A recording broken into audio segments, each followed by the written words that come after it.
850 police वाले तैनात, फिर क्यों हुई 5 घंटे की देरी? बिगड़े माहौल का जिम्मेदार कौन? नूह के 5 मुजरिम। मेवात के नूह में जिस तरह से उपद्रव का सिलसिला शुरू हुआ उससे साफ जाहिर है कि इसकी पहले से प्लानिंग की गई थी, क्योंकि जिस तरह से छतों से पत्थर बरसाए गए वो अचानक ही नहीं हो सकता। पिछले 2 दिन से सोशल मीडिया पर दोनों पक्षों की ओर से भड़काऊ बयानबाजी हो रही थी, लेकिन शायद इसे सरकार के खुफिया तंत्र की असफलता कहें या सरकार ने इसे बहुत हल्के ढंग में लिया। स्थानीय लोगों का कहना है कि पुलिस प्रशासन और सरकार इस उपद्रव से निपटने में पूरी तरह से नाकाम रहे। आइए एक एक करके मिलते हैं नूह के 5 मुजरिमों से। मुजरिम नंबर 1, नाकाम खुफिया तंत्र। ये उपद्रव सुनियोजित प्लान का हिस्सा था तो खुफिया तंत्र क्या कर रहा था? ऐसा नहीं है कि नूह में ब्रजमंडल यात्रा निकालने के फलस्वरूप सांप्रदायिक तनाव बिगड़ने की आशंका नहीं थी। इस इलाके के बारे में थोड़ी सी भी जानकारी रखने वाला शख्स ये बात समझ सकता है। बावजूद इसके हरियाणा पुलिस के खुफिया तंत्र को इसकी भनक नहीं लगी, ये बात समझ से परे है। जुलूस पर घरों की छतों से पत्थर फेंके गए, जाहिर सी बात है इन्हें पहले से इकट्ठा किया गया होगा। जिस तरह से जुलूस पर हमला बोला गया ये सब पहले से ही प्लान था, मगर फिर भी इसे भांपने में राज्य का खुफिया तंत्र बुरी तरह से नाकाम रहा। मुजरिम नंबर 2, प्रशासन की लापरवाही। जलाभिषेक यात्रा की कुछ माह पहले ही परमिशन ली गई थी तो प्रशासन अलर्ट पर क्यों नहीं था?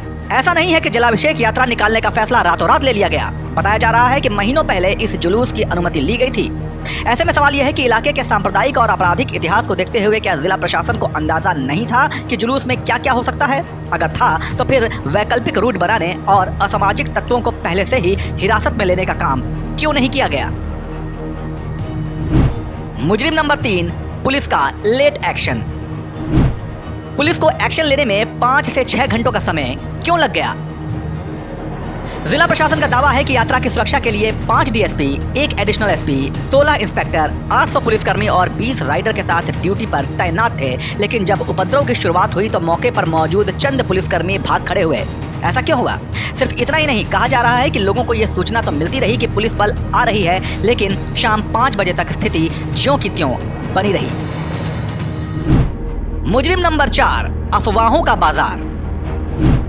अफवाहों पर रोक के लिए सोशल मीडिया पर लगाम क्यों नहीं कसी गई? उपद्रवियों ने लगभग 5 घंटे तक शहर में उपद्रव मचाए रखा। चारों तरफ अफवाहों का बाजार गर्म रहा, लेकिन प्रशासन कहीं भी नजर नहीं आया।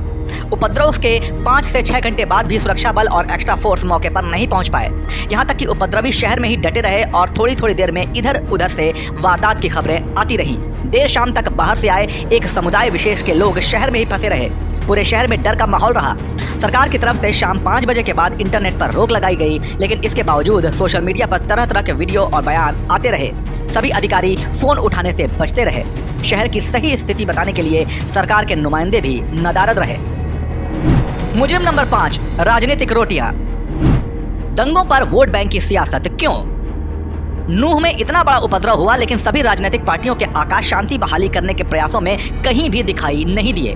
कुछ समय बाद सत्ता पक्ष और विपक्ष के नेता मैदान में उतरे तो जरूर, मगर एक दूसरे पर कीचड़ उछालने के लिए, न कि माहौल को शांत करवाने के लिए। शायद उनके लिए 2024 के लोकसभा चुनाव लोगों की जान से कहीं ज्यादा मायने रखते हैं। आपकी नजर में नूह का असली गुनाहगार कौन है? हमें कमेंट सेक्शन में बताइए और खबरों की तह तक जाने के लिए बने रहिए जनसत्ता के साथ। नमस्कार।